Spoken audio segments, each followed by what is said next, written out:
Hi hello నమస్తే. నేను మీ Chandu from Arudrama consultancy. 30 days 30 university సిరీస్లో డే 23 వచ్చేసి ఐటీఎం యూనివర్సిటీ. ఇది మధ్యప్రదేశ్లోని గ్వాలియర్లో లొకేట్ అయినది. సో దీన్ని 1997లో ఎస్టాబ్లిష్ చేశారు. ఇది total 165 acres off campus.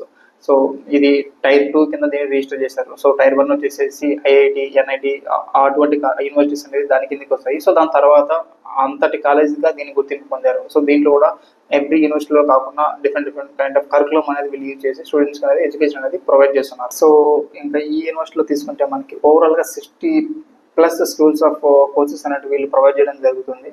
So వీటిలో ఇంజనీరింగ్ సంబంధించింది, మెడికల్ సంబంధించింది, నర్సింగ్ సంబంధించింది, ఆర్ట్స్ అండ్ సైన్స్ సంబంధించింది, అగ్రికల్చర్, తర్వాత హెల్త్ అండ్ సైన్స్, ఇలాంటి డిఫరెంట్ లా డిఫరెంట్ కైండ్ ఆఫ్ ప్రోగ్రామ్స్ అనేవి వీళ్ళు ప్రొవైడ్ చేయడం జరుగుతుంది. సో మేజర్గా మన తెలుగు వాళ్ళు ఎందుకు దాని మీద ఇంట్రెస్ట్ చూపిస్తున్నారంటే వాళ్ళు, సో వీళ్ళకి అగ్రికల్చర్ అనేది ఐకార్ నుంచి అప్రూవ్ అయింది. సో అప్పుడు ఎప్పుడైతే అగ్రికల్చర్ మన సైడ్ నుంచి కొంతమంది తెలుగు పీపుల్ వెళ్ళి అక్కడ జాయిన్ అయ్యారు.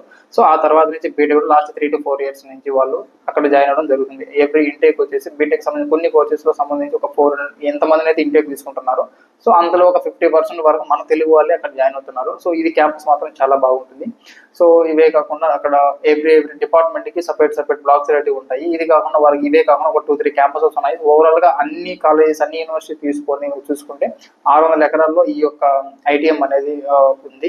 సో ఇంకా ప్లేస్మెంట్ విషయానికి వచ్చే వాళ్ళు ఇక్కడ చూసుకుంటే మనకి ఓవరాల్గా ఇప్పటి వరకు చూసుకుంటే వాళ్ళకి హైయెస్ట్ ప్యాకేజ్ వచ్చేసి 45 ప్లస్ ఎల్పిఏగా వీళ్ళు ప్రొవైడ్ చేశారు. సో యావరేజ్ తీసుకుంటే మనకి 11 lakhs ప్రొవైడ్ చేశారు. సో లోయెస్ట్ తీసుకుంటే 3.5, మినిమం 3.5తో వాళ్ళు స్టూడెంట్ అయిన వాళ్ళకి ప్లేస్మెంట్ ప్రొవైడ్ చేస్తున్నారు. సో ఇది కాకుండా స్టార్టింగ్ ఇయర్ నుంచి ఇప్పటి వరకు చూసుకుంటే మనకి 16,000 స్టూడెంట్స్ వాళ్ళు ఆఫర్ లెటర్ అనేది వీళ్ళు ప్రొవైడ్ చేయడం జరిగింది. సో ఇంకా మేజర్గా మనం ఈ సిరీస్ స్టార్ట్ చేసింది ఒక ఇంజనీరింగ్ స్టూడెంట్స్ కోసం స్టార్ట్ చేశాం కాబట్టి మనకి ఈ యూనివర్సిటీలో ఇంజనీరింగ్ కోర్సెస్ మనం ఏ తీసుకున్నా కూడా సిఎస్కి సంబంధించింది ఏ స్పెషలైజేషన్ తీసుకున్నా కూడా వీళ్ళు అండర్ 9 to 10 lakhs లోపలే విత్ కాలేజ్ ఫీజు కానీ, ట్యూషన్ ఫీ కానీ, ప్లస్ హాస్టల్ ఫీజు కానీ ఇవన్నీ ప్రొవైడ్ చేయడమే జరుగుతుంది.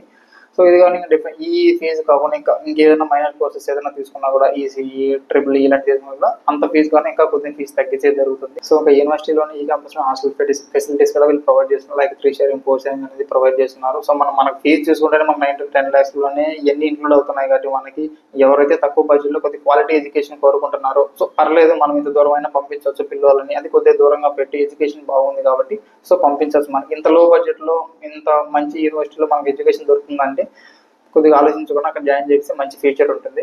సో ఇంకా ఈ యూనివర్సిటీలో ఒక అడ్మిషన్ ప్రాసెస్ గురించి కానీ, స్కాలర్షిప్స్ గురించి కానీ, ఫీ స్ట్రక్చర్స్ గురించి కానీ, సో ఏ డిపార్ట్మెంట్కి ఎంత ఫీజు పడుతుంది ఇవన్నీ తెలుసుకోవాలనుకుంటే బయో ఉన్న నెంబర్ని కాంటాక్ట్ అవ్వండి. అట్ ద సేమ్ టైం ఇలాంటి యూనివర్సిటీస్ యొక్క డీటెయిల్స్ ఇంకా తెలుసుకోవాలనుకుంటే మా యూట్యూబ్ ఛానల్ని ఫాలో చేయండి.